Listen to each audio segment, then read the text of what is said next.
Ignition sequence starts. 6, 5, 4, 3, 2, 1, 0. Liftoff. We have a liftoff.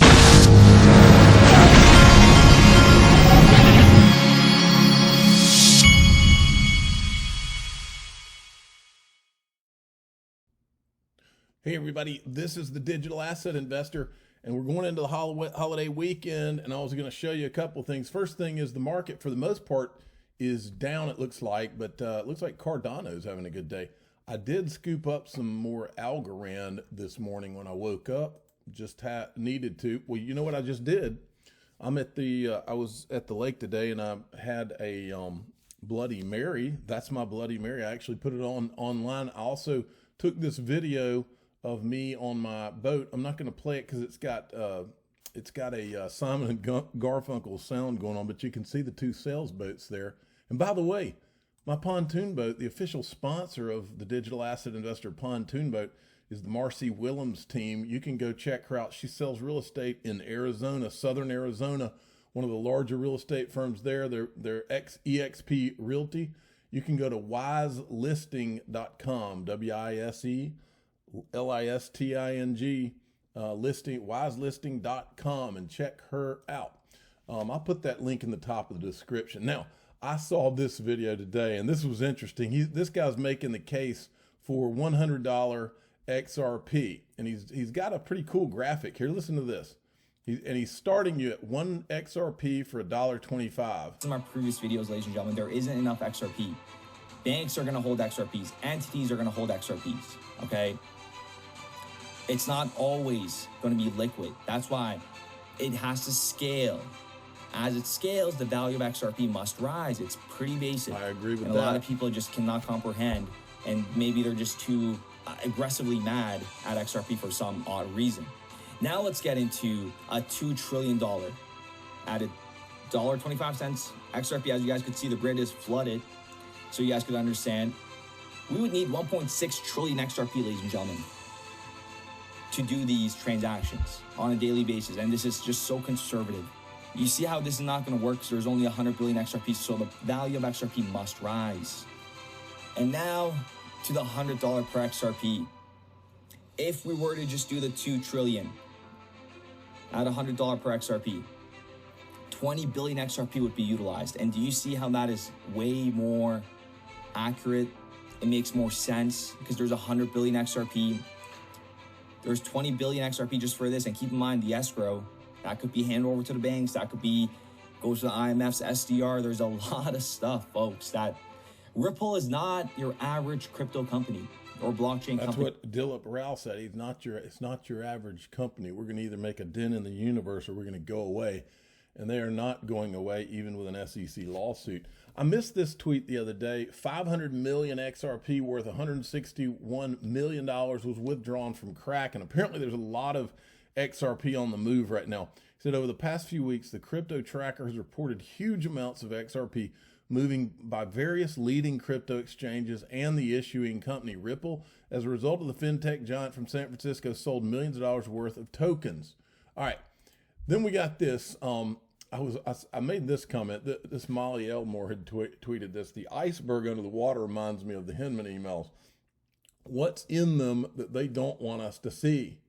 And this is the corruption we haven't even seen yet. Well, just think about everything that we've shown to put our timeline together, all the video library that John Deaton has on his website, all this stuff, all that's publicly available information. Imagine what these guys, imagine if you were able to look at their Gmail accounts. This is part of the reason that we need Congress to call for an investigation, because my understanding is that there can be subpoena power once that comes down, once there's an investigation. All right, so then I want to show you John Deaton's tweet here. He's got a thread. More evidence showing the SEC lawsuit against Ripple is a weapon. Now he's talking here about the FinCEN lawsuit against Ripple that declared XRP a virtual currency. And then he said that auditor was required to provide so Ripple had to answer to an auditor 3 independent reports during a 5-year, 6 months, during a 5-year period, 2016, 2018, 2020. Each report must contain a minimum of 6 months transactions. These reports of XRP sales went directly to FinCEN and the DOJ. Think about that for a minute.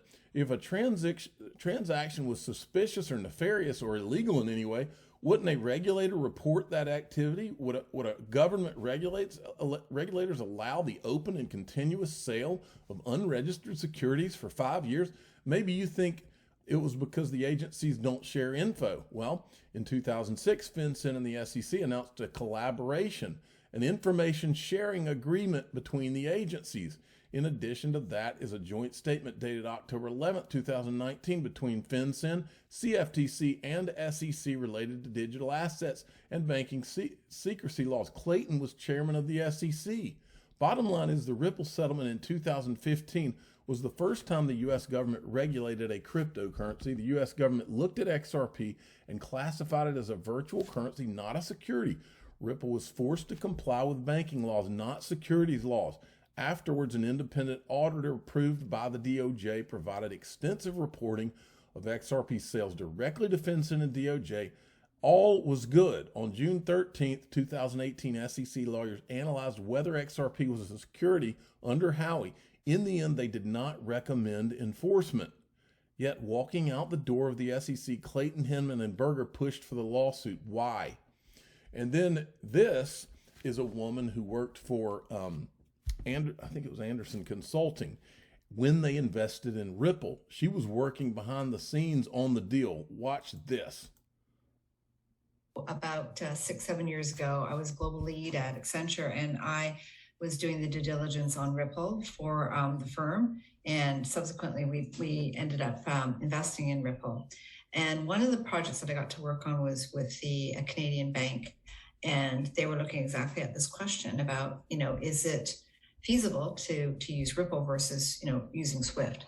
And what struck me was how, so I was able to actually not get into, the bank's very protective of their information, but just looking at the information, the messaging portion of Swift, and how really at the end of the day, how archaic, and how like the amount of inefficiencies around that is pretty big. But it's in the banks, to be frank, and Swift, as you said, is private, but it's all the banks. They are all part of this, and it's in their best interest to keep Swift going. And to the extent that Swift did their own, they have their own every year. They have SIVOs, and they, I think it was in 2016 or 2017 when it was held in Toronto, they literally shut Ripple from being able to present because there was so much attention being put to them. You mean kind of like the way Ripple's been ignored by the Chamber of Digital Commerce, been ignored by the Blockchain Association, how the whole crypto industry has focused on Bitcoin and Ethereum and tried to ignore, and you've had all the FUD against Ripple, you've had lawsuits, you've had lies left and right. You mean like that? Like they've been shunned? And so there's a real political will here, and that always gets in the way of things. So it's not that it can't be, and I agree with all the things you said, Una, but some of the backdrop in being hands-on, working with Swift and Ripple, and seeing the opportunity that Ripple could bring to the market, and the headwinds that they face. Quite frankly, with the bank. So yeah.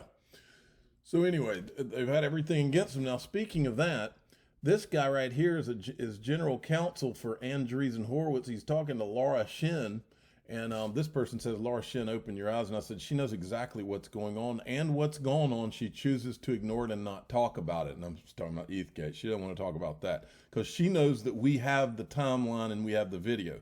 Laura Shin toes the line for Bitcoin and Ethereum, and she will not tell you all the truth, the whole truth, nothing but the truth. She tells you the narrative, and she knows it.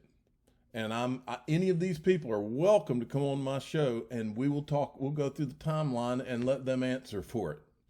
I'll show them the video. We'll show them the Ethereum disguised whales video and go for it. I'll get her commentary. She's welcome. The phrasing, "it can't be evil," is a play on Google's slogan of "don't be evil." In previous uses, what the words are trying to convey, right, is that Web3 technology, blockchain technology, enables computers to make hard commitments, which means that it allows people to trust computers because they don't have a person isn't controlling that computer, and as a result, right. So here, this is what's been set up, folks. Who talks about a trustless system more than anybody? It'd be Joseph Lubin. And this is Andreessen Horowitz. We know Andreessen Horowitz Andreessen Horowitz is on the timeline. In fact, Jay Clayton told Chris Dixon from Andreessen Horowitz to head up a group, and that's the group that became the Venture Capital Working Group. That's the group that went and worked behind closed doors with the SEC. Lowell Ness was Andreessen Horowitz's attorney who went and wrote the safe harbor memo that became the Bill Hinman speech, which became the Ethereum free pass. He said it, I didn't say it. Okay? And all these people are the same people that are talking about how we need a trustless system. Meanwhile, they're wanting this to be a trustless system. Meanwhile, they set it all up in secret meetings with the SEC, and none of them want us to see who the disguised whales that Joseph Lubin helped hide in the Ethereum ICO. And they want this thing to roll into proof of stake, which if the ownership is concentrated, they would be even more powerful once they transition to proof of stake. And none of these guys that keep running their mouths about trustless want to go anywhere near who those disguised whales were. There's a reason for that. Check this guy out. He used to work at Ripple. SWIFT. So SWIFT stands for the Society for Worldwide Interbank Financial Telecommunications. And this is a pre-internet messaging system that banks around the world use today. It was created, I think, in around the 1960s, and it's used to transfer $5 trillion per day across borders to various countries. So this is in full force being used today, but it's old and it's archaic.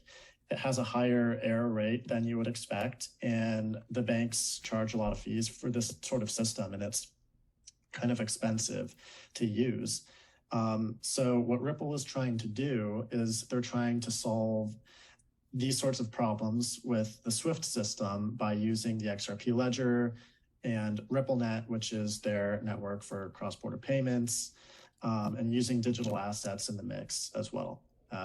So what Ripple is doing is they're creating a new financial plumbing for the global economy. And when I was there, I joined in 2018, we saw transaction volume growing from, when I joined, there were already some, the network was growing. And I think, maybe we had maybe a couple $1 million in volume that grew to over $1 billion in volume. And the goal is ultimately to tackle the total addressable market of like $120 trillion. 120 trillion. Well, the simple goal, according to Miguel Valles, who worked there, the simple goal was to become a world reserve digital currency.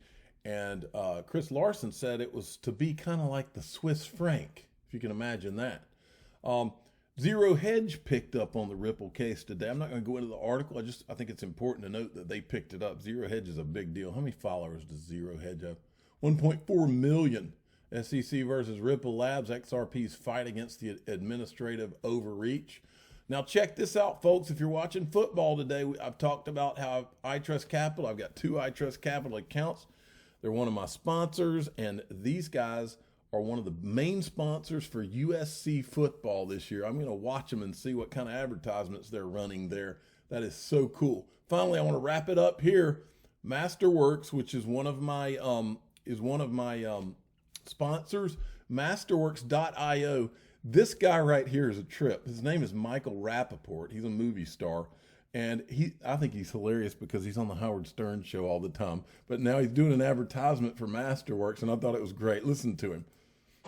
Yo, there's a startup company here in New York City that is changing the art game. Not the NFT, goofy gorillas with sunglasses game. The real art game made by real artists. Guys like Basquiat, Vincent van Gogh, Pablo Picasso. You ever think you could own a piece of a Picasso, a Basquiat? Well, Masterworks, a startup company here in New York City, buys $1 million paintings and breaks them down into $20 shares so people like you and me can own and invest in real art made by master artists. Okay, Masterworks, in 3 sales, they've returned over 30% net IRR to their investors. 30%. Now, nothing in life is guaranteed, but 30% is the real deal. That's why the real deal. He's funny because he gets on Howard Stern. He's in the fantasy football league with some of the people on Howard Stern's staff, and he gets on there and just gives them hell. It's pretty funny. I'm the digital asset investor. I'm not an investment advisor. This is for entertainment purposes only. Please subscribe, hit the like button, and tell your friends and family. Go check out Masterworks.io. I've bought a good amount of paintings on there myself and continue to do so. Thanks for listening.